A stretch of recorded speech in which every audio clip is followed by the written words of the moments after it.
Shabbat Shalom. Shabbat Shalom. Shabbat Shalom, Fortified. Shabbat Shalom. All right, there we go. 12 tribes of Israel. 4th tribe, Yehuda. And to the grafted in ones among us, our brothers and sisters, I greet you in the matchless name of Yehoshua HaMashiach. A quick word of prayer, and then we'll go ahead and get into this message. And then we do what we do at Fortified afterwards. Dear Abiyah, we again turn our face toward you. We thank you for another Shabbat. We thank you again for loving us. We thank you for awakening us to your truth and your understanding. Father, we thank you again for the understanding you give to us. We thank you for those, Father, that give the good news to those that are in need. We pray, Father, as you said, how beautiful are the feet of those that preach or basar the good news. And we pray, Father, for more of the laborers that we have out there, Father, because you said the harvest is plentiful, but the laborers are few, Father. We pray for those laborers that they will stay strong and they will stand fast in your word and with your Ruach and your Holy Spirit with them. Again, Father, we ask you cover this message, you cover your people, and we bind up all attacks or anything that tries to come against us with witchcraft or all other types of things, strongholds in the mind. Whatever it is that tries to come against us, your people, against those that are preaching your message, we bind it up right now in the name of Yehoshua HaMashiach. In your set apart name, we give thanks. It is so, and it is so. All right, we're gonna get through this today.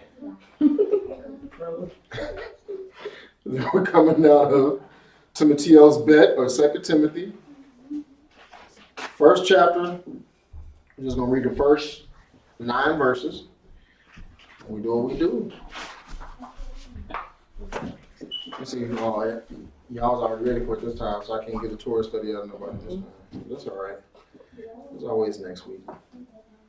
Shaul, an emissary of Yehoshua HaMashiach, by the desire of Elohim, according to the promise of life, which is in Mashiach Yehoshua.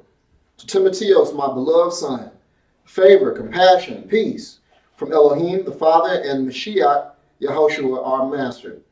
I thank Elohim, whom I serve with a clear conscience, as my forefathers did, as I unceasingly remember you in my prayers night and day, longing to see you, as I remember your tears, so that I might be filled with joy.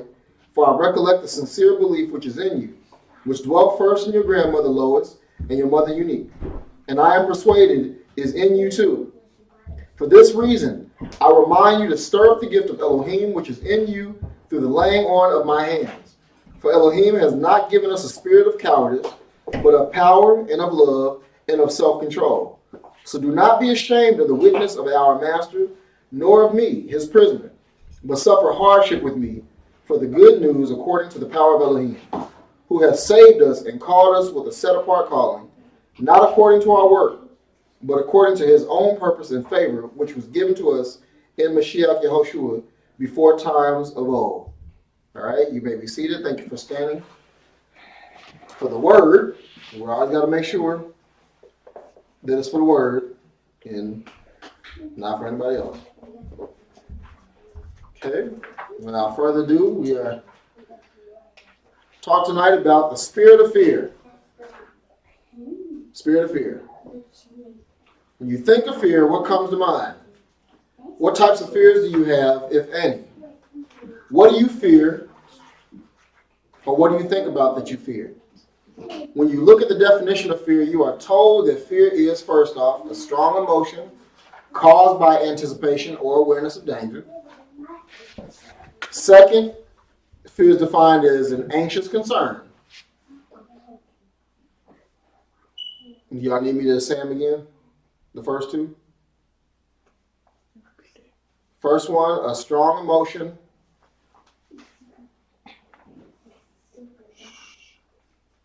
caused by anticipation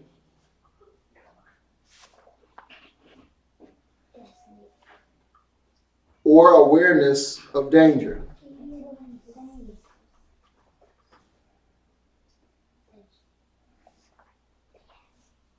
A strong emotion caused by anticipation or awareness of danger. The second is anxious concern.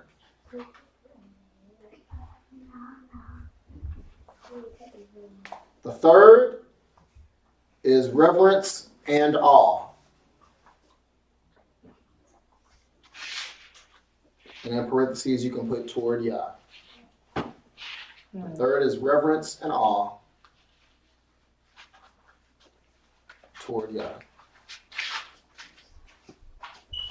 And the fourth definition for fear is reason for alarm. Reason for alarm. You got it? Mm-hmm. How many people fear relationships, or better yet, true relationships, because of that strong emotional anticipation of something going wrong? I.e., like we said before, somebody cheats, somebody dies. We say, oh, it's too good to be true. Or we say, won't love you for you. They're not going to love me for me. Mm-hmm. Or they're going to use me, or if I open up to them, they're going to hurt me. Mm-hmm. All these different things that we tell ourselves. But then you also look at how many people jump into relationships out of fear of being alone. Never finding love or being loved. Because we already have those people that they don't go into it because they're like, well, nobody's going to love me. Nobody's out there for me. And then there's other people, I got to have somebody right now. And so fear, they call it, for women, they call it the biological clock, right? After a certain age, I got to have kids by a certain age, and nobody's going to want me, or I got to be, with somebody by a certain age, or all these other different things. We go off of what other people put into us. Did y'all ever say that there is a certain time limit for when anything has to happen in our life? No. All he said was just live. Be obedient. Do as I say. And eat the fruit of the land. Right. So the thing is, you have to look at who's pouring that mess into us. Try the spirits, by the Spirit, and see if it's of Yah, right? Mm-hmm. How many people are afraid to move forward into their own businesses, a better and righteous lifestyle, or even having that Kiefer moment where we basically step out the boat? Because again, I know things that are new to us, it's hard at first. And yes, you might have a little bit of fear. You might have that emotional anticipation of danger or all these other different things. Mm-hmm. But if Scripture says we are more than overcomers, and we quote that, or we say what Philippians said, I can do all things through Mashiach who strengthens me, then that's one of the all things that we should do, right? Mm-hmm. It also says that with Yah, nothing is impossible. Right. So how can we say that we're people of Yah, we believe in Yah and have this much trust and faith, and fear keeps us from stepping out the boat? Do we really know him like we say we do? Don't let the anticipation of failure or falling keep us from stepping out on faith, on imunah. Have you ever been anxiously concerned about something? Do you find yourself always being fearfully anxious about things like, I wonder if I'm going to see my loved ones again when your family leaves out the house? You're wondering if something's going to happen to them or something's going to happen to you. You're like, man, I'm in this car. These people next to me, they look real seedy character. Like, are they going to rob me? Or, the women say, is somebody going to try to abuse me? Or all these other different things. We start wondering of all the things that could possibly happen, all those what ifs. Mm-hmm. How many people actually say, what if y'all just decide to bless me with the person that's next to me, they just hand me a 20 spot? Mm-hmm. What if y'all bless me and I get a little extra fruit that I didn't even have to pay for it in the produce aisle? What if something good happens? But how many of us think that? Usually the first thing we start going in fear is like, man, I hope this doesn't happen. Yeah. Or like Sister said, we get that negativity that starts to take root in us. And we start thinking about all the bad things that can happen. But we say that we know Yah and we trust Yah. Or I'm afraid I'm going to get a pink slip. Mm-hmm. I've been coming to work doing what I'm supposed to do, but I'm afraid that, they might not find use for me anymore. Again, you see the fear. Mm-hmm. What about for the Israelite in this country? One thing that we know very well when you see them lights behind you and you get pulled over. Nobody else in this country, maybe the Hispanics every now and then might, but for the most part, nobody has to be concerned with, am I going to leave this still breathing? Are they going to beat me? Are they going to shoot me? Are they going to lie and justify being unjust toward me just because of the color of my skin? Nobody deals with that. No matter how much they want to try to say, well, everybody. The thing is, like, there was one white sister that asked everybody, say, everybody knows what's going on with the black people. All right, well, how many people wouldn't mind switching places with them? Right. And nobody raised their hand. She was like, so the thing is, you know that what's happening to them ain't right. You see it. You're just not wanting to say anything about it. You want to act like it doesn't exist because it doesn't affect you. What did Chris Rock say? He's like, I'm rich. I'm a rich black man. What he said, how many white folks would want to be rich but black? He's like, they be poor and white. They still glad they're poor and white. They'd rather be poor and white than to be rich and what's considered black. Because we know we in the color. Nobody goes through that type of fear. No mother or father at any other ethnicity has to have the talk with their sons and now their daughters about making sure you watch out for all these different things. There's people out there that's looking to kill you, looking for reasons to do stuff. That 18-year-old sister that just got stabbed to death. Her and her little sister wasn't bothering anybody. And then one of these American Gentiles comes up and senselessly kills her and wounds the other sister. And for what? You know, our people are living basically with PTSD. With some level of some type of fear because what? All these things that befall. What did the scripture say was going to happen? We will be destroyed, right? We will perish. Our enemies in Zechariah 11 and 5 say that they will kill you and say that they ain't guilty. Then the jokers will have the audacity to say that Yah has blessed them and allowed them to do it. So wouldn't that kind of strike some type of fear? To know that somebody could do something to me and possibly get away with it. But if I do something to defend myself, then they're going to throw the book at me. Y'all with me? These are just some of the things that go through many people's minds, namely the Israelite or the Negroes, in this country, on a daily basis. Now, fear in itself is not bad. Let me say that again. Fear in itself is not bad. For you should have a healthy fear, which is basically a reverence or honoring of things. I'm not going to walk out into the middle of the road when I see a semi coming. Right. Because that's a healthy reverence. Right. No matter how we like to think that we superhumans or we strong and you think you're Superman and all that other stuff, you got enough sense to know that I should have a healthy fear or a healthy reverence for this semi. Because he ain't going to stop. I'm going to be just like a speed bump to him, and it's going to keep on going. It's not going to hurt them, but it's going to kill me. So I need to have an honor for that thing. We also got to honor our parents, right? I don't know about y'all, but my parents put the fear of Yah in me at an early age, so I knew you might not want to try that, bro. Right. You might not want to say this. If you're going to do it, you're going to sneak to do it. Right. Because you realize that I got something for you. Right. So what? That's honor. That's a healthy fear and reverence. Righteous law, same thing. Again, healthy fear or reverence is useful, but a person always moving or living in constant fear is not beneficial at all. Just look at us Israelites again. All this PTSD that's been caused among us because of the punishment of our captivity from old to present day.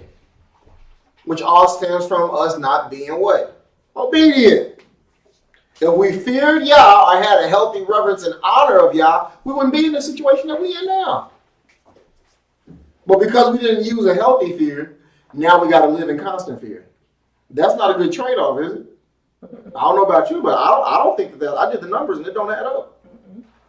We know about fear or the presence of fear, but how many people realize that a spirit of fear is actually a person? Or better yet, that there is a difference between having fear and having the spirit of fear, or a spirit of fear. When looking at our text, we see that Shaul is speaking to one of his Talmudim or disciples, Timotheos. He greets him as a father to his son, and he's a spiritual son. I know there's people that don't like that terminology. Oh, well, get over it. He then lets Timotheos know that he remembers his sincere emunah, which is faithfulness, steadfast, stability, responsibility. That's what true faith is. To the Hebrew, is an action. To Yah that he is persuaded is in him, given that knowledge of Yah came. Guess who taught Timotheus about Yah before Shaul came? His mother and his grandmother. What? He learned about Yah from some women? Oh, that's blasphemy, right? How dare them? They just won't stay in their place. Shut up. Barefoot and pregnant, don't say nothing, be silent, all that other good stuff that people like to misquote. Mm-hmm. When you're in leadership and you actually supposed to be in leadership, you ain't got to try to subdue nobody. Right. People follow true leadership. Yep. And yes, I'm talking about somebody, because there's some people that's out there that's really thinking that. Get mad at me if you want to, write me. I'll give you my email if you want. Mm. But again, the ones that taught Timotheus before Shaul got to him, again, was his mama or his grandma. Which means that they had to know as well. Right. Women have to know as well as the men. The men is the ones supposed to be teaching their women. And they're supposed to be teaching the children. Everybody's supposed to know this. Mm-hmm. That's one of the things. Let me go off on a little tangent real quick. That's one of the problems that's wrong with us as Israel today. How can somebody help you when they don't know anything? Right. You can't just hoard it all and keep it to yourself. And then the thing is, a lot of times they don't know because you don't know. You try to act like you do. Right. It's more than holding a book and holding some poster boards with pictures on them. With some scriptures that you really don't have an understanding of. Mm-hmm. While we so busy trying to tell everybody who we are, it ain't our job to do that. It's for us to wake each other up. Right. To say, let us all come back and have a fear or a healthy reverence for Yah so we can get out of this mess. Right. Right. So we can get back to the way things were supposed to be with our Heavenly Father. Mm-hmm. He gonna let everybody know who we are when it's time. We wasting time arguing to people about who we are. They don't want to believe it, fine. Go on, move to the next one. Exactly. Because this is about people waking up and learning to fear or revere our Heavenly Father again. Mm-hmm. While writing this from a cell, Shaul was reminding Timotheus to stir up the gift of Elohim, which was given to him through the laying on of hands. Now, I'm sure y'all remember a few Shabbat messages ago when we talked about with Philip, right? Mm-hmm. And he was one of the attendants. He was also a Basar, which is an evangelist. Remember, he was one of the 7 men that the Shlahim or apostles laid hands on. And when they laid hands on them, what happened? They got the Ruach. They got filled with the Ruach. So the thing is, we see that the laying on of hands helped him. It wasn't enough just to hear and believe, but you can't do anything until you have the Ruach within you, because that's what gives you power. So Shaul said, okay, now I'm going to lay hands on him, so now that he gets the Spirit. And now that I've given that to you, stir it up. Stir up the gift of which was put in you. Sure, I think it was probably about maybe 2 years ago. I was cooking grits. Y'all know I love it. That's every Hebrew food anyway. It's in the scriptures. Y'all know it because I didn't show y'all where it was. But anyway, I cooked me a nice pot of grits. Let it sit a little bit. You know, as it starts to settle, kind of get a little bit hard and stuff like that. You stop seeing the stain. And I'm like, oh my gosh, I'll let this thing cool off too much. Now I got to put it in the microwave and warm it up, and it ain't going to taste as good. Mm-hmm. So I went and got a spoon, and I started kind of stir it up to break it up. And as soon as I stirred it up, the steam just started rising. To let me know that the steam was always there, all I needed to do was what? Stir it up. When I stirred it up, it showed me that it was still hot. It was just as hot as when I made it. And so sometimes when we look like we might start to get a little chilled on the outside, he's telling Timotheus and he's telling us, just stir it up a little bit. The fire is still in there. What happened to Yirmiyahu? People didn't want to listen. Mm-hmm. So what did he do? I'm going to sit down. I ain't saying nothing to nobody no more. Forget every last one of y'all. Mm-hmm. But then what did it say? It got like something. Fire. Shut up in his bones. So something, the Ruach was like, no, you ain't about to go cold on me. I'm going to stir this up. Since you won't do it, I'm going to go ahead and stir myself up in you. And then what happened? He got happy and he went back on his merry way and went back to doing what he had to do. So what he's telling Timotheus is, I know sometimes you're going to have those moments. Mm-hmm. That you get tired of folks. Mm. You get tired of situations. So what I need you to do is get your spoon. Carry a spoon with you all the time. Get you a spoon in your spirit. And stir it. A spirit spoon. Like, I like a spirit spoon. He said, and do what? Stir it Stir up. it up. Why? Because it's in there. It never left you. It's in there. Mm-hmm. When you get some juice or something like that, what do people usually do? Shake it up? Because all the good stuff, the strength is in the bottom. Mm-hmm. And so sometimes you got to take that spoon, you put some sugar in there, or some honey or something in your tea or your coffee. You don't just pour it in there and then just drink it, do you? No, you pour it in there and then what do? You stir it. Because I need to make sure that it gets all through here so that I can taste it. I get something out of it. And y'all saying, I want to be able to get something out of your service. Mm-hmm. I want to be able to get something. I put something in you. I need to get it out. I don't want to sample it. I want to enjoy it. Mm-hmm. Stir it up. There's a reason Shaul reminded Timotheus to stir up the Ruach that is residing in him. Remember we said, greater is he that is in me than he. Y'all, somebody read it. In the world. So when we're telling us, when we say that to ourselves, that's almost like you're taking, like Sister said, your spiritual spoon and stirring it up.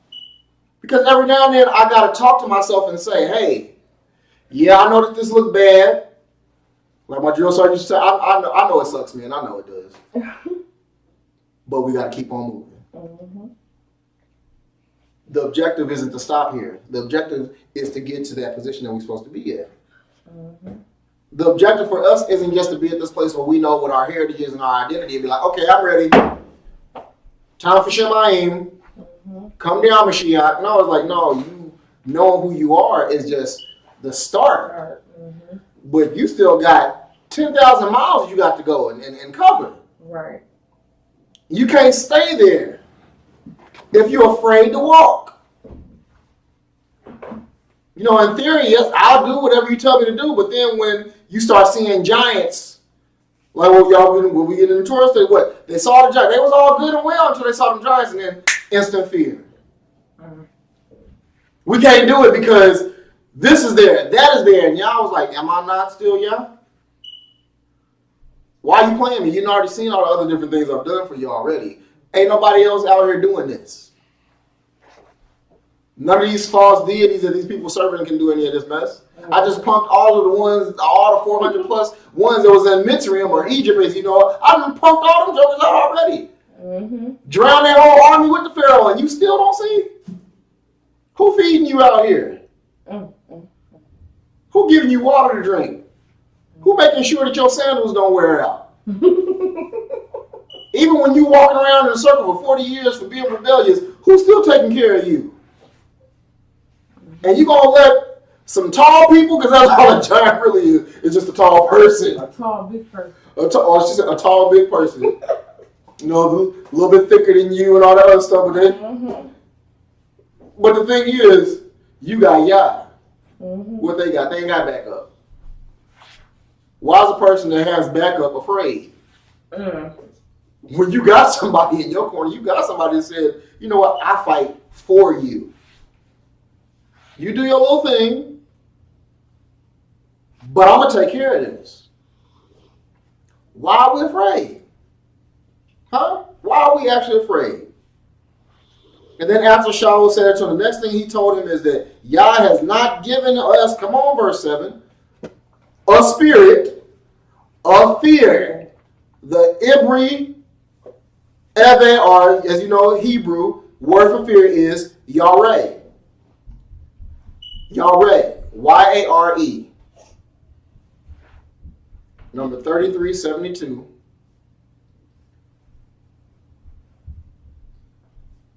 I'm giving some of Strong's as well as the ancient Hebrew lexicon. Definition is fear, affrighted, afraid, dreadful, morally revered, and reverence. I'll read them again. Fear, affrighted, afraid, dreadful, morally revered, and reverence. So he said, Timotheus, Yah has not given you a spirit of fear, but of what? Power, love, and a sound mind or self-control. That's when you know you got a sound mind, you got self-control. Again, a double-minded man is what? Unstable in all of his ways. Not some. Oh, haven't we not seen that? Mm-hmm. Firsthand, we've seen that. Mm. Let us look at the word spirit for a moment. There are two Hebrew words that I will use for spirit. One we all know, which is ruach. Mm-hmm. And then the other one is Yedeoni. That's spelled Y-I-D-D-E-O-N-I.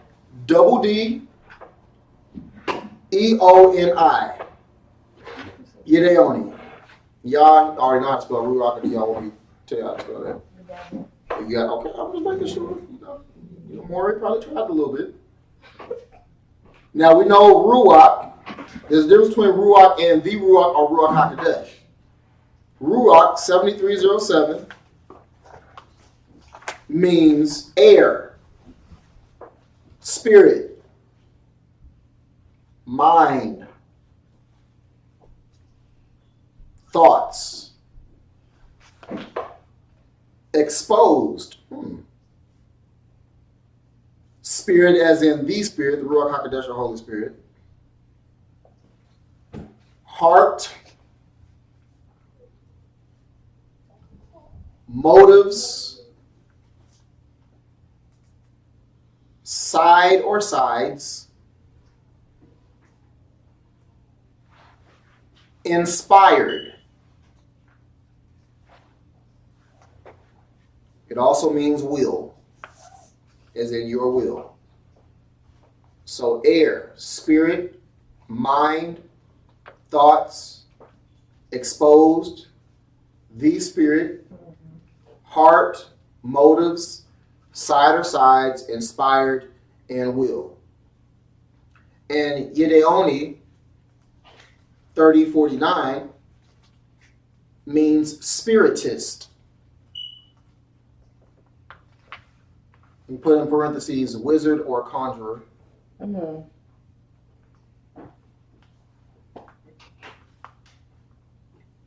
Familiar spirit.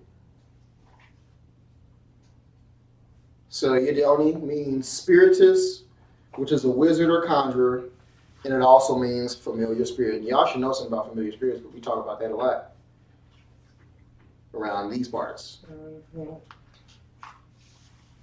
Now remember those definitions. Remember that anything that has a voice, I've told y'all this many times, remember anything that has a voice, and I'm telling y'all in TV land, that has a voice and speaks to you is a person or a being. Fear is an emotion, but a spirit of fear is a person or a being. A spirit of fear will talk to you to plant more seeds of doubt and keep you stagnant. Mm-hmm. A spirit of fear becomes one with your mind and thoughts, having you believing that it is actually coming from you. Don't unclean spirits do that? Them demons, they make you think that these are actually your thoughts. Mm-hmm. These are actually your feelings. This is actually what you want. When all it is what that spirit wants and wants you to do. They always operate like that, them little dirty bastards. The spirit of fear will expose your heart and motives by becoming intimate or one with you so that it knows what buttons to push. It will tamper with your inspiration. Let me say it again. The spirit of fear will expose your heart and motives by becoming intimate or one with you so that it knows what buttons to push. It will tamper with your inspiration. Y'all see, they say, well, I'm not leaving them. They need me. They're mine. Then when we start talking about the generational ones and breaking those generational curse ones, I've been with this family all these years. I'm going to take their children too. I want all of them. Well, because I say I have some type of basis, I have some type of intimacy there because I've been in this family for generations. Mm-hmm. Fear is no different. As a three-part being, think of yourself as a choir. Your flesh is the sopranos. Your soul is the altos. And your spirit is the tenors.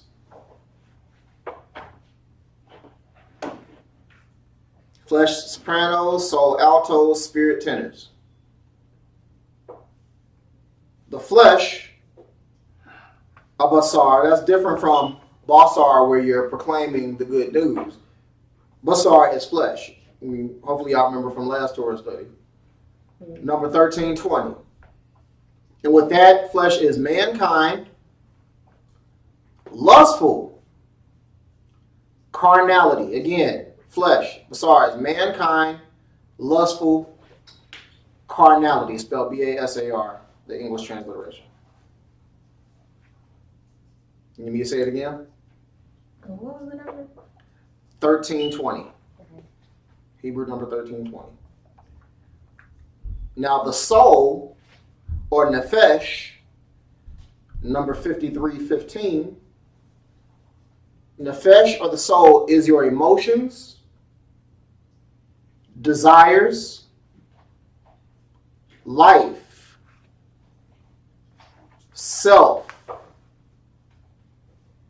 passions, and appetite. Is your emotions. Nefesh is your emotions, or soul is your emotions, your desires, your life, your self, your passions, and your appetite. Now, some of this is out of Strong's and is also out of the Hebrew lexicon as well.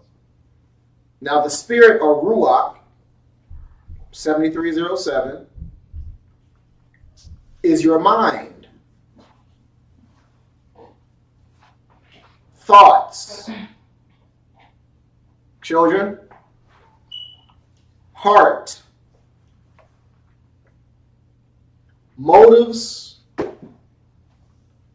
and inspiration. Again, ruach, or spirit, is your mind, your thoughts, your heart, your motives, and your inspiration. Hence, when you're looking for inspiration, what do people usually do? They take on the spirit of some animal, right? You got the spirit of an eagle, the spirit of a lion. People talk about their daggone spirit animals. Yeah, they all out of whack, but you see when you don't have you start talking all this crazy stuff. And they call us crazy. Mm-hmm. Well, usually when people are looking for inspiration, what? All these posters, you see an eagle, right? Mm-hmm. You see a tiger. And that gives me what? Inspiration, because what? It's a spirit. Or we look for fighters. People start channeling Rocky. All these other different fighters and stuff like that, because look, the spirit of this fighter. So you see what it's talking about with that? Are you starting to get an understanding? Mm-hmm. Don't fool me, like my dad said. Don't fool me now. Now, when you bring your body under subjection to Yah's plan for your life, you have harmony. 3-part harmony. Basar, Basar, Nefesh, and Ruach. Or flesh, soul, and spirit. Now, when you're doing it under Yah, again, that's harmony. But when you do it for something else, you have a false harmony. Every now and then, you might even have one of the 3 members who may be a little bit off key, a little bit out of tune. But you can tell who it is in the choir by knowing how each one is supposed to function or sound. Mm-hmm. So when you know that I'm dealing with lustfulness, carnality, flesh. When I'm dealing with my passions, my appetite, my desires, soul. When it's about my mind and my thoughts, my inspiration, my will, it's my spirit. So then I know which one to look at and which one to start warring for. And I know where they're attacking me at. Right. The problem of disharmony really comes when the spirit, or the tenor section, which keeps the tone and the foundation of the song, is out of key. You know, a lot of times you just fight your flesh. Mm-hmm. Or you fighting that soul. Because what kind of music do we listen to that everybody loves? R&B is really called what? Soul music. Everybody look at the Yisraelite or the Negro and they say, you got what? Soul. Because what? When somebody want to get it on, they got to have something that feeds that appetite of passion. Deals with the emotions, right? Mm-hmm. Talk to me now. Yeah. But when your spirit because scripture, Proverbs 25:28 is the creed, the fortified spirit mantra or creed, whatever you want to call it. What does it say? A man is not in control of his flesh? No, the spirit. No, it didn't say that. It said a man is not in control of his soul. Spirit. No, because it ain't really about the spirit. We ain't really got to do it because there's a whole bunch of Hebrews that don't really believe in the spiritual matters of things. You know, all we need is just this book. All we need is just the commandments. All we need is just the left side of the book. We ain't even got to worry about the right side because the right side was made by white folks and all this other stuff. All we need is just the word. You need the word and the spirit. And if you have the whole word, the word is spirit. Because the word is Mashiach, Yahushua. It didn't say in the beginning was the commandments. No. Did it? No, the word. Did it say in the beginning was the laws and statutes? No. Did it say in the beginning was polygyny? No. Uh-oh, I'm making somebody mad now. Moray, don't walk down people's street. Don't do it, Moray. I'm going to be good today. In the beginning was, I can be an alcoholic as long as I'm doing it at home. No. I'm saying, well, in the beginning was the word. The word was Yah. The word was with Yah. And nothing that was made without what? The word. So that means word spirit. It's called the living word because what? The Ruach imparts to you. What is the Ruach again? The Spirit. The Holy Spirit. So for all them brothers and sisters saying you don't need the Spirit and all the other stuff, I bid you adieu. I'll pray for you and hope that you get an understanding before you find yourself burning in Sheol. And I said it the best way I could. No, it said a man that is not in control of his spirit is like a city without walls. A city without walls, anybody can come in and do whatever they want, take whatever they want, put whatever they want there, and you can't do nothing. Because what? You have no what? Protection. Your spirit helps you to get protection. When we fighting, what are we fighting against? Spirits. They like to hide and make you fight the flesh and make you fight the soul so that you don't mess with them. Them gatekeepers that we be kicking out of people when doing deliverance, it is a spirit. The main one that's the strongest one out of all the ones that's in there, that's the one that's holding the least to your temple.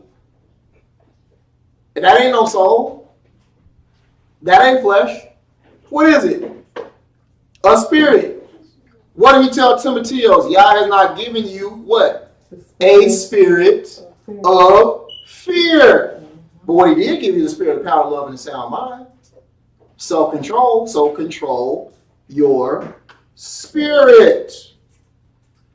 The whole point of Satan or Hasatan, as we know him, I call him that bastard, and the unclean spirits or demons is to gain control or access to your spirit. The spirit of fear cannot work in you until it has control or access to your spirit, which is your mind, your thoughts, your heart. Why does Scripture say, as a man thinks, so is he? As your spirit goes, so do you. Again, what did the Father breathe in to Adam that finally made him a living nefesh? He breathed what? Spirit. He breathed his ruach in him. Y'all got me up here hollering. I'm trying to be nice tonight.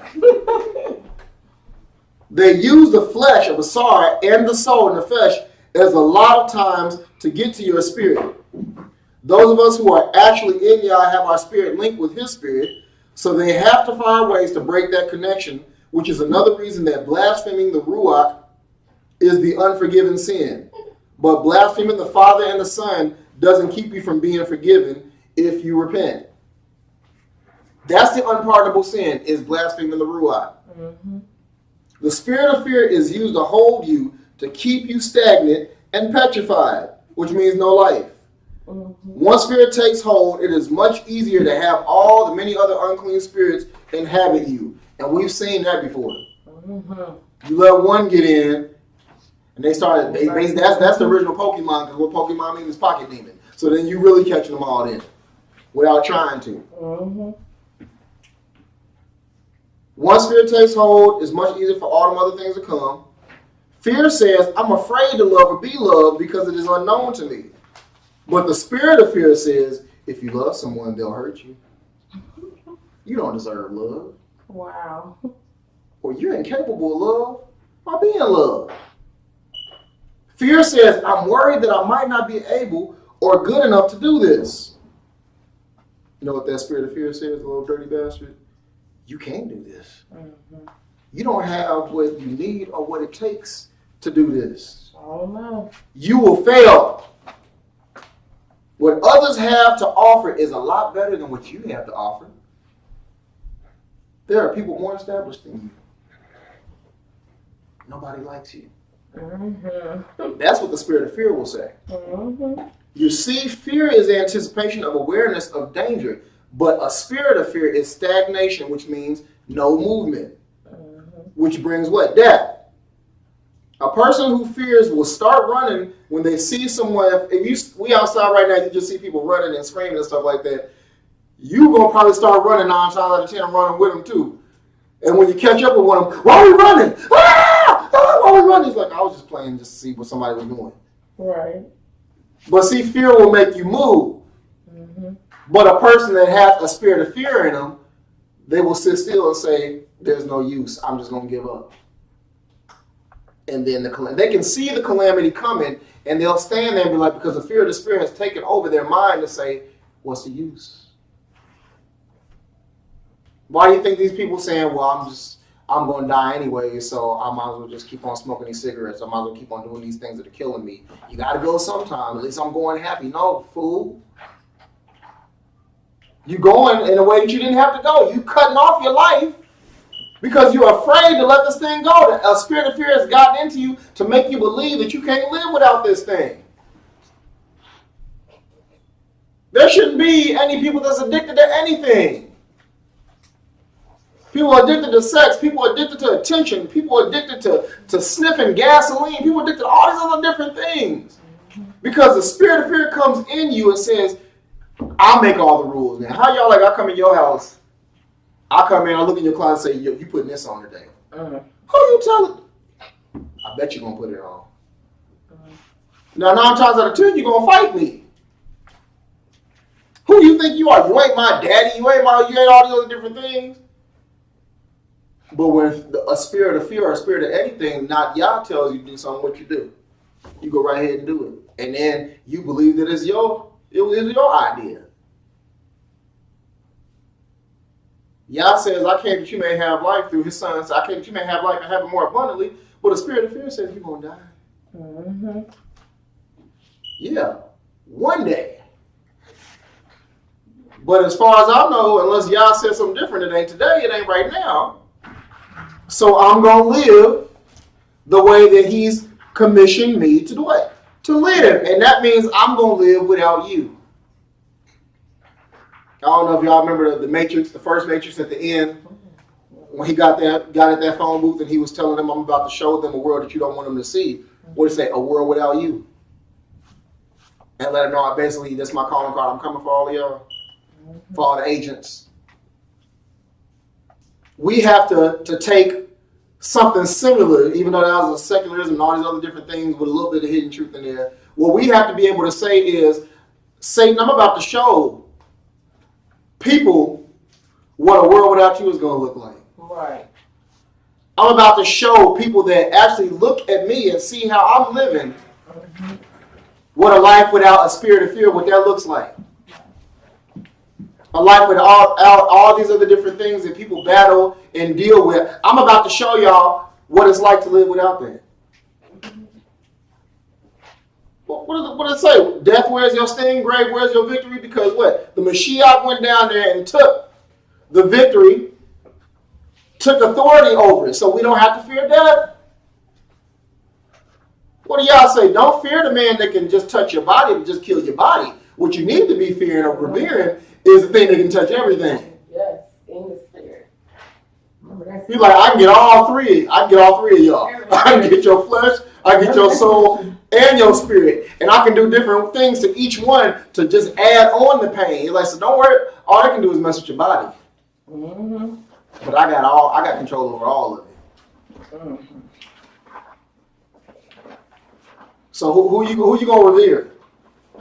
Are you gonna revere me, or are you gonna fear them? Y'all with me? We almost there. We almost at the cusp. It's actually gonna be a little bit early today, I think. Praise God. It's good though. For y'all. But do you see what a spirit of fear gets you? Yes. No movement.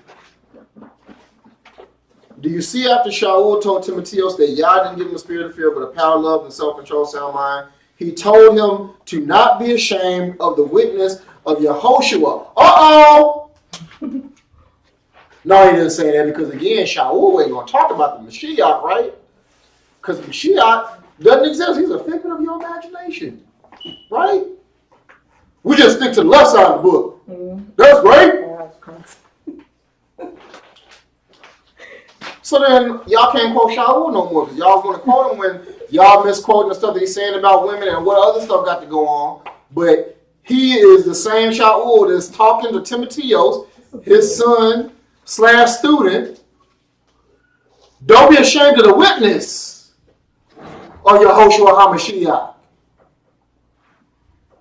So then there's some Hebrews that you're going to have to throw the whole book away, I guess, because when you actually look, we just, in our Torah study, since remember we started from cover to cover, from the beginning to the end, we're in the 4th book right now. And how many times have you seen the representation of Mashiach in just the first 4 books? But he ain't in there, right? Oh, he ain't in there. But again, when people don't read, they don't know. Come on, Rochelle, 4 and 6, my people perish for a lack of knowledge, lack of reading and understanding. Mm-hmm. But we ain't gonna mess with nobody. I'm gonna stop being mean to people and telling on folks.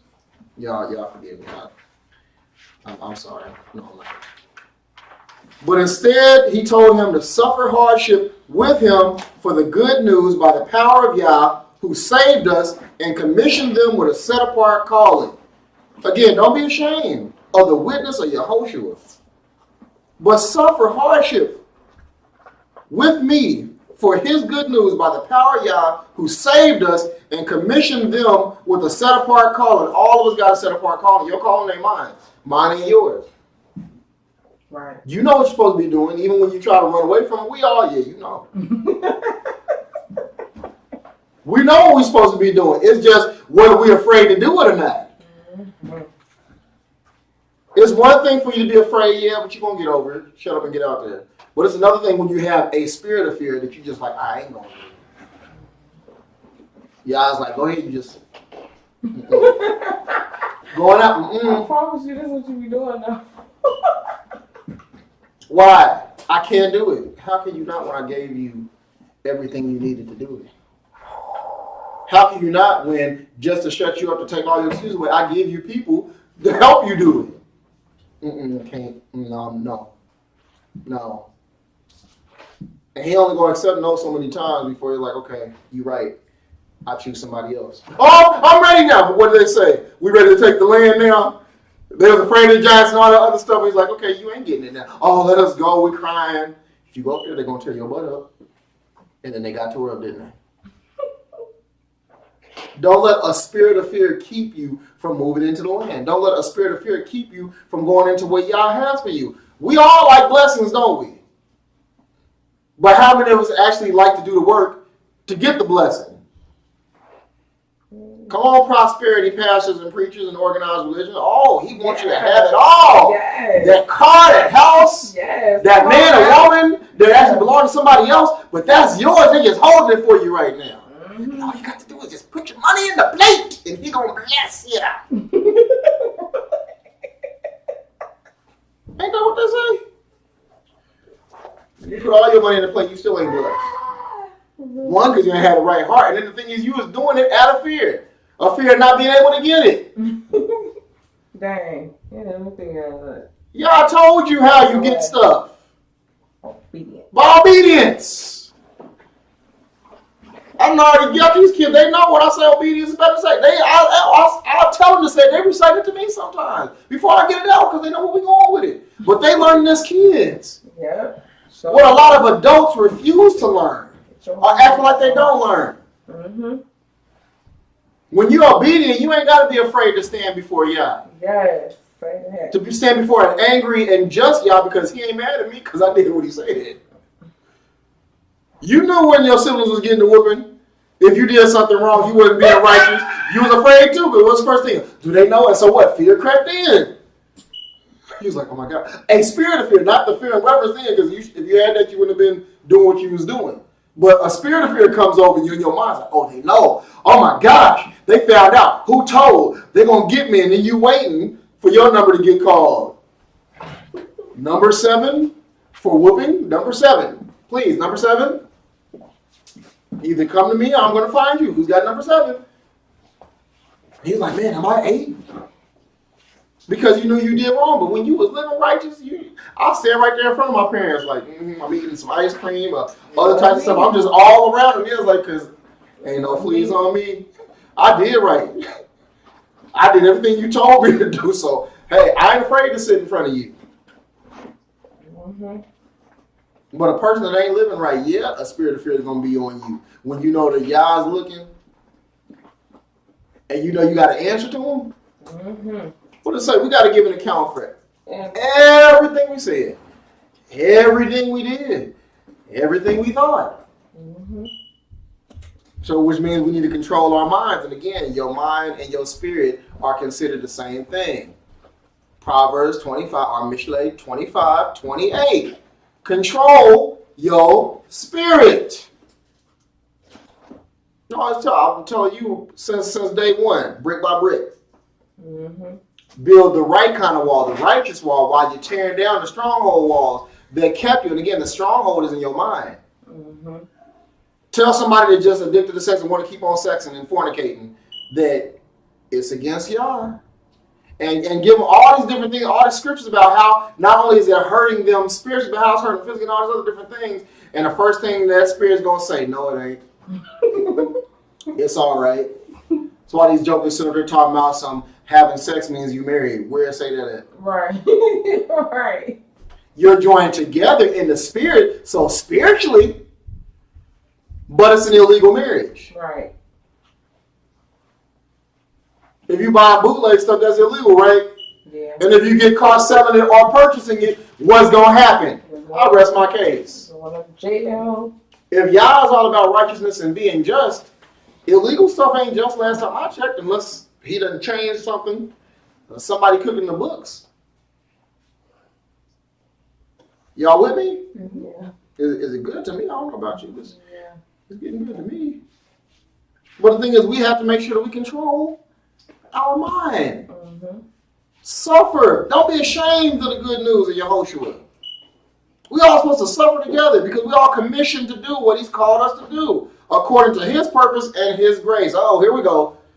It's him, not that unmerited favor bull crap. You ain't never going to see it nowhere in the scriptures. That's a Gentile thing. Because they just want to believe that I just like y'all just giving freebies. You know, like when you buy something for somebody, they be like, oh, and if you buy this or you buy this many things, here's something free. It's like, so if you be obedient, do these different things, you get some unmerited favors. Like, no, you get protection. That's what grace is his goodness, his protection. And the thing is, I got to do something to get it. Can I go to where any of y'all work at and just expect a paycheck when they're paying everybody? Mm-mm. I ain't even on the roll. I ain't never filled out an application. They don't even know who I am. And I'm just going to walk and be like, well, it's unmerited giving. You got to do something to get it. Y'all said, if you obey me, you will get the fat of the land. You get the land flowing with milk and honey again. What happened to Israel when they stopped being obedient? What did they get? Wonder what they want. They sure didn't get no unmerited. Is captivity unmerited favor? No. Is what we in right now. Is this unmerited favor? Mm-mm. So y'all need to go to every last one of these lying pastors and preachers and evangelists and slap every last one of them. Mm-hmm. And then slap yourself for believing them. Right. Because we always want to believe the easier thing instead of going by, if you can show me anywhere in the scripture, I want you. Write me or text me or send me a message to Moray at fortifiedspirit.com if you can show me anywhere in the scripture Even in the King James or all these funny Bible translations that they coming out with now, anywhere where the scripture actually says that grace is unmerited favor, I'll wait. Again, Morey@fortifiedspirit.com if you got something. If not, stop saying it. Grace is his protection, and we get that by being obedient. He didn't say you won't get touched up sometimes. Because even the Mashiach got touched up in the end. But we needed him to get touched up so we wouldn't get the eternal touch up. And even what he was doing, he was showing us, don't be afraid. He didn't have a spirit of fear. He allowed the flesh, the soprano section, to sing a little bit when he was in the Garden of Gethsemane. But then the tenors drowned him out and said, no, not my will, but thy will. Right? The tenor said, no, we're going to finish the song. Shut up. Y'all messing it up. So what we have to do is make sure that the Spirit sets the tone and lets all the other parts of the body know we all under subjection. Get in line, Jack. Or you ain't gonna have no part in this song.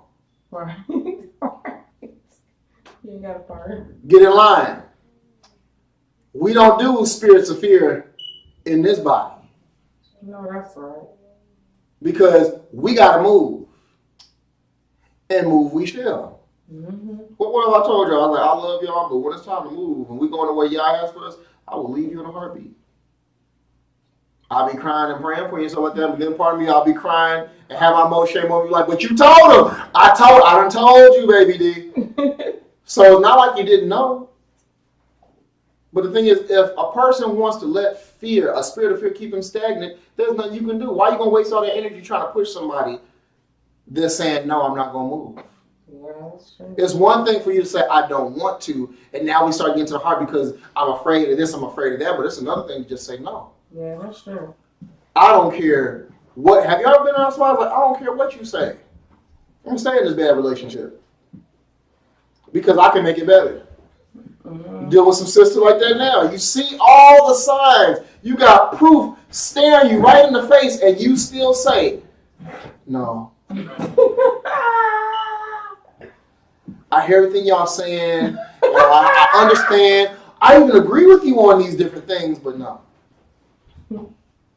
Not going to do it. I'm just going to stay right here. It's like, okay. Buildings burning all around you, but you smell the smoke. Fire is licking you up against your face, but hey, somehow you're going to get out of this.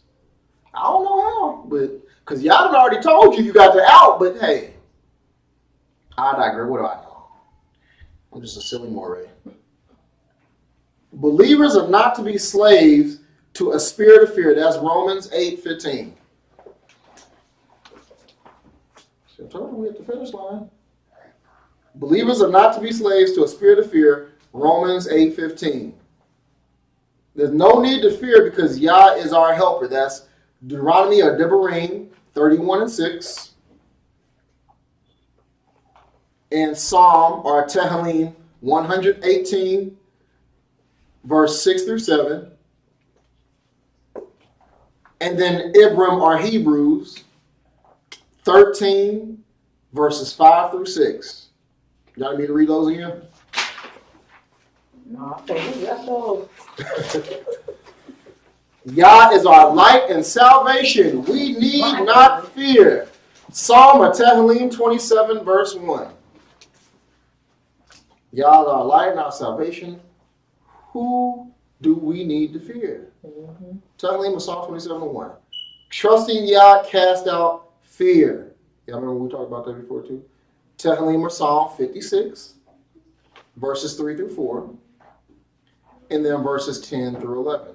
Psalm or Tehillim 56, verse 3 through 4, and 10 through 11. Trusting Yah cast out fear. And then what I told y'all, don't fear the person, you can just touch the body. Touch the one that can crush it. That's Matthew 10:28 or Matthew 10:28. Don't fear if Yah cares for what he created. Don't fear because Yah cares for what he created. He definitely cares for you. If he cared for the birds and all, you remember that scripture? That's Matthew chapter 10 again, verses 29 through 30. Oh, here we go, Maury. Perfect love drives out fear. First Yachanan, or Yachanan Aleph, 1 John 4 and verse 18. 1 John and Yachanan Aleph 4 and 18. And just to share a little bit about fear, I'm going to tell on myself a little bit, share a little bit of my story. Y'all know it, but I'm going to tell them.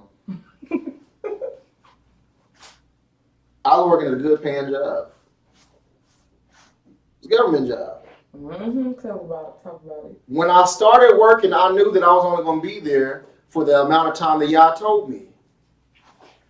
He made a way for me to get the job. I knew years in advance I was thinking about finally working at that place.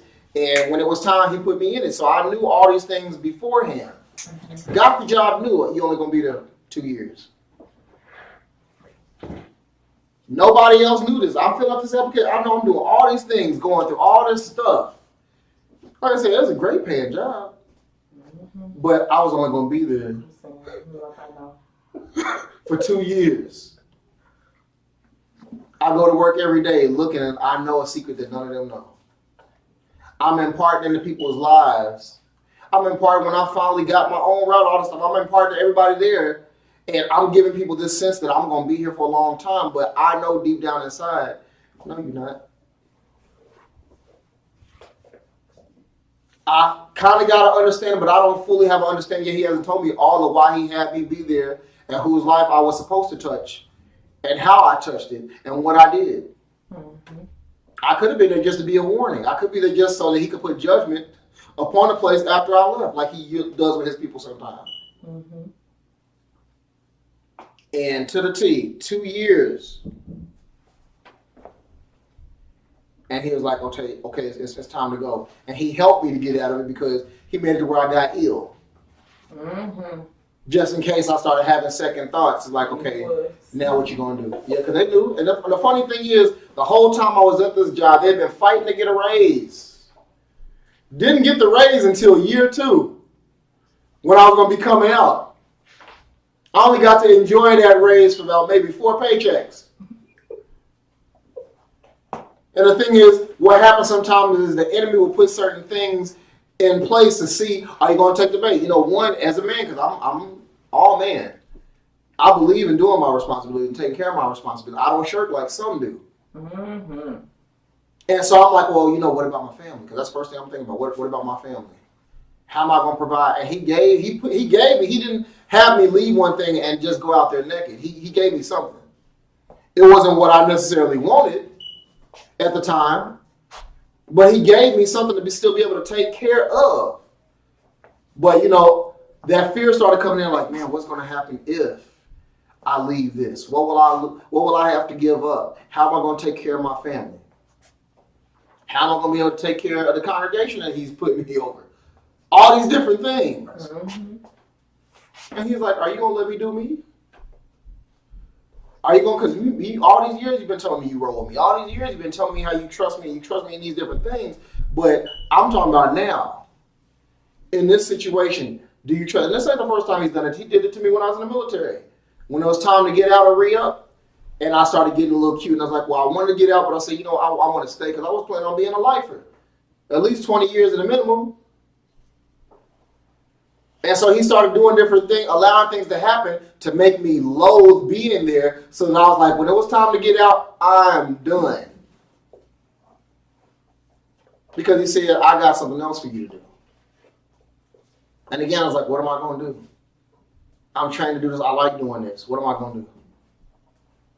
And he took care of me then. He's taking care of me now. And then also me going through that was to teach some of y'all in here that Yah is in control. Don't fear what you're going into. Fear what you give up by not following him. You're going to be all right when you follow Yah. You don't have to see it. You don't have to understand it to the fullest. All you need to know is, I understand Yah's voice, and his voice said, move, I'm going to move. When he say stay, I'm going to stay, and I'm going to be happier with it.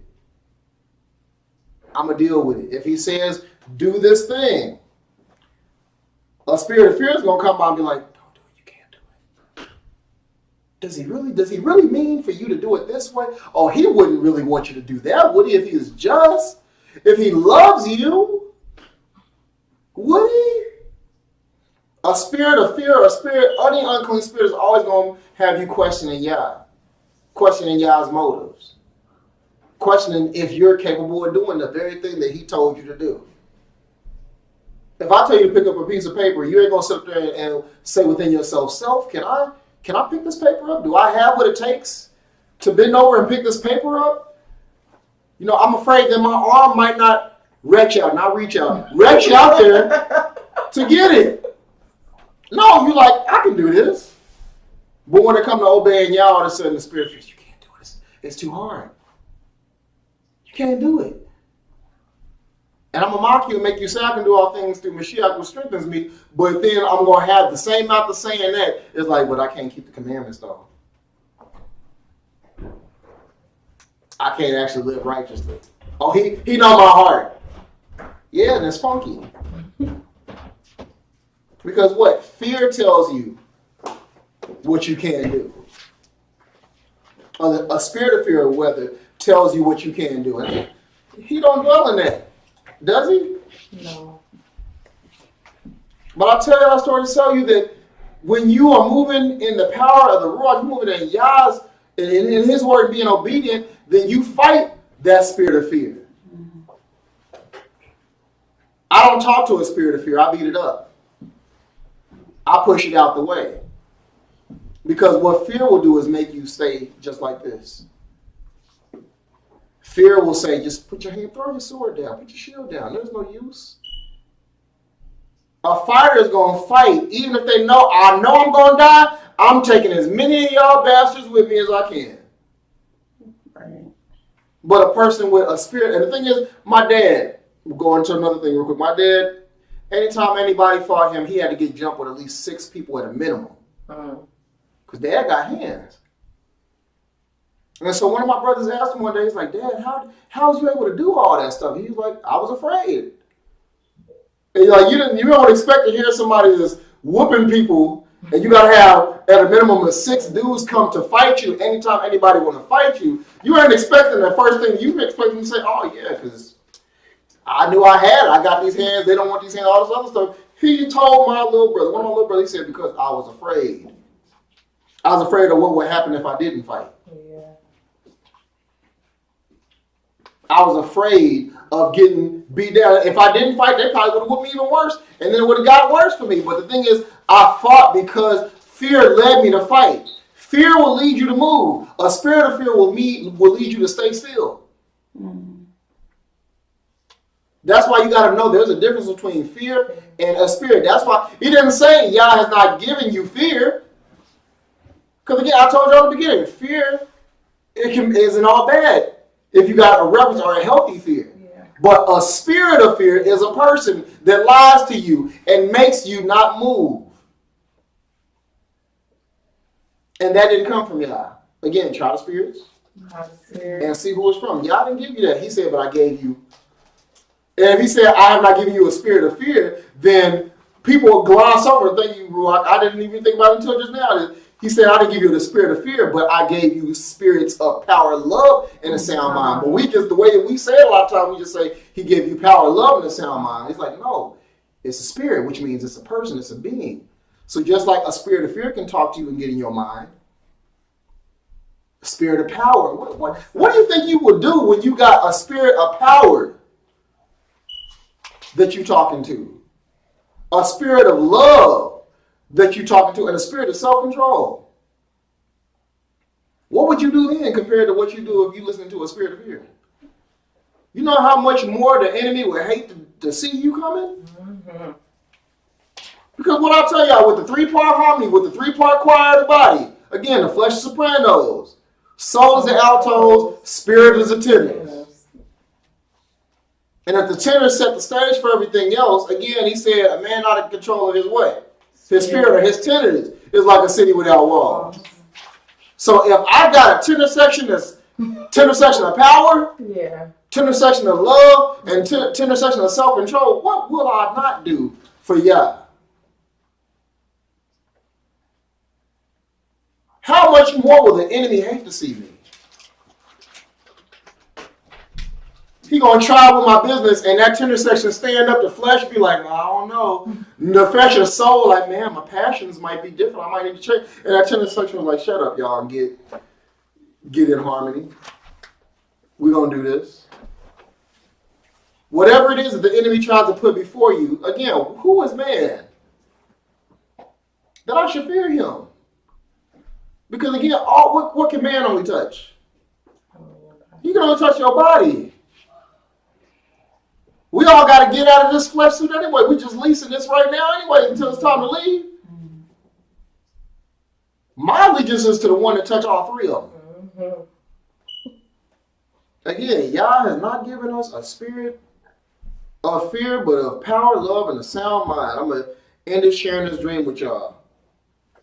Y'all know I don't usually share dreams online. I don't give prophecies online a lot of times. But with this one, I remember I was making sure that I stayed awake, or that I was in the dream. And I kept on reciting to myself in the dream so that when I woke up, I could write it down so I could remember it. So Satan defeats you by getting you to deny the power that is within you, which is Yah's spirit, Yah's Ruach HaKodesh, to render you powerless and afraid. Those afraid to fight him, which is talking about Satan, are easily beguiled and subdued. Again, those who are afraid to fight Satan are easily beguiled and subdued. Satan takes the will to fight from you by making you believe you are powerless to fight and withstand him. Mm-hmm. You fight your hardest for two reasons. First reason, like my dad told my little brother, is when you're afraid. Mm-hmm. But you know the second reason for why a person fights the hardest is when you've seen what will happen to what you love when you don't fight. That's what he told me. I ain't afraid of much. And if I feel like I'm afraid of something, I'll fight it, so I ain't got to be afraid of it no more. But the reason why I fight as hard as I do and will fight as hard as I will is because of what I love. And seeing what would happen if I don't. Even if I got to fight my life, because I'm patterning after my shepherd, which is the good shepherd, Yehoshua HaMashiach. I already told you, I already know I give my life for my wife. Hands down. I ain't one of these brothers that lie. Be like, oh yeah, and all of a sudden you hear some gunshot or hear some firecrackers, you start running. Ah! No, that ain't real. I'm talking about I will, if I got to run in front of a lion to give her a fighting chance. And I will sacrifice for y'all, the flock that he's given to me. Because the thing is, I look at, if I don't do it, what will happen to y'all? And then how could I live with myself seeing these things happen to you, knowing that I could have fought? Mm-hmm. And there's a big chance that I could have won. As long as you're able to fight, there's always a chance that Yah's going to give you the victory if you trust in him. Our people are giant killers by nature. They're no worse than a giant killer afraid to fight giants. It's like a carpet cleaner not wanting to clean carpets. Don't make no sense. A writer refusing to write. An intercessor refusing to intercede. Did I do that? But the thing is, we get out of ourselves when we realize, what happens to my family if I don't stick with this business and fight for this business? Yes. What happens to the people that look up to me when I stop fighting the good fight of faith? What happens to the people that I'm supposed to cover if I don't cover them? He ain't asking you to win. He said, I already won it for you. I'm just asking you to put your part, play your role. You know, we always quick to tell everybody what their roles are, right? Men don't know the first thing about giving birth, so what y'all tell them? When he started talking about the stuff that he read.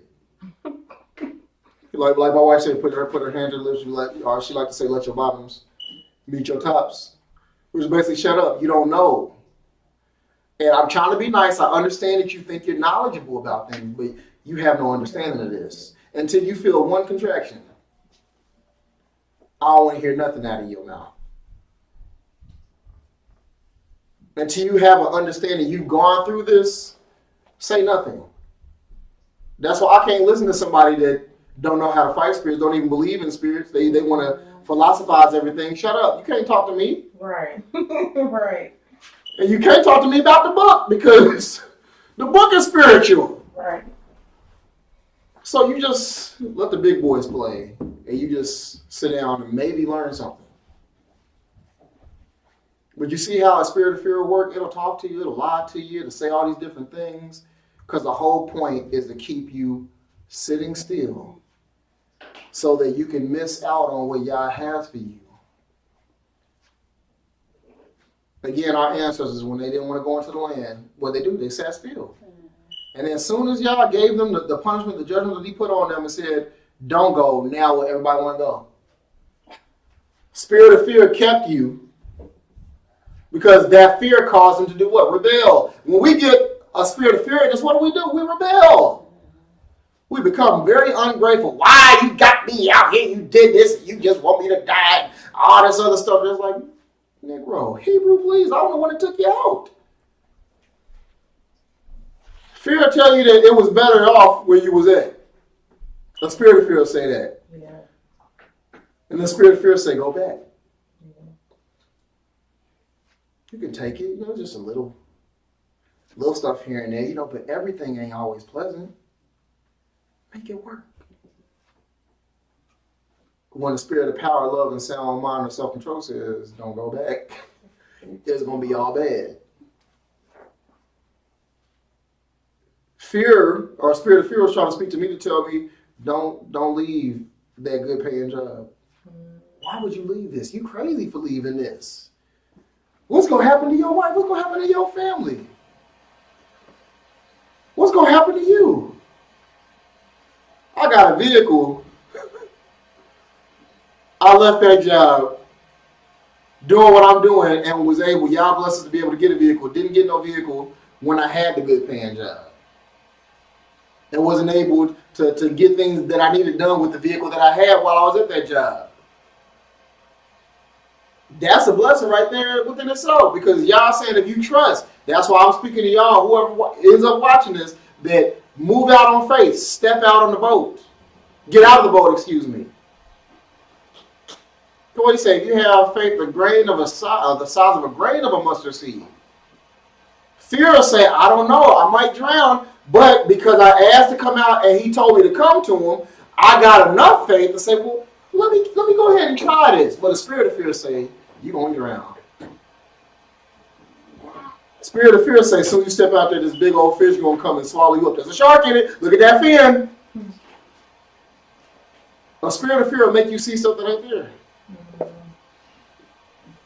Remember I told you, it always wants to attack the spirit because what? The spirit is where your mind and your will and your heart is. And if I can control that, I can get you to think whatever I want you to think and make you believe that it's coming from you. So when you actually are hearing a spirit of fear, now you can start to say, hold on.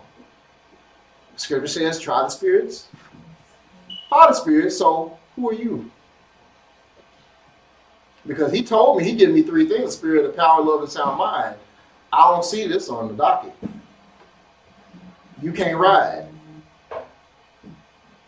What do you love enough to stop being afraid to live, fight, and even die for? I want you to think about that. What do you love enough to stop being afraid to live, fight, and even die for? We are told to be anxious for nothing. Oh, here we come. But with prayer and supplication, make your request known to Yah, and the peace, that passes all understanding, will guard your heart and mind through Yehoshua HaMashiach. I had to shout. I ain't going to apologize for getting that. And that's Philippians 4, 6 through 7. Remember the second definition of fear was anxious concern? But what did he tell us? He wouldn't told us that Yah not giving us a spirit of fear. And then we find out he said, and be anxious for something. Oh, he ain't say for nothing. Because we humans, we got to go through certain things. He don't know, right? He don't understand, right? You got to come because you said, I know what the scripture said. Brother, the scripture said be anxious for nothing. But with what? Prayer, supplication, what do? Make your request known to Yah. And then when you do that, what happens? The peace. Oh, I love that song, my minister, that passes all understanding will guard. Shamar, there it is. Your heart and mind. And again, the spirit is the heart and the mind. The Ruach is the spirit, heart, mind, thoughts, will. Passes all your understanding and guards your heart and mind through Yehoshua HaMashiach. But he wasn't supposed to be in there, right? All right, we're at the end now. You no longer have to live or operate in a spirit of fear. Let it go. Because again, Yah has not given it to you. He didn't give you a spirit of fear. Shalom. Shalom.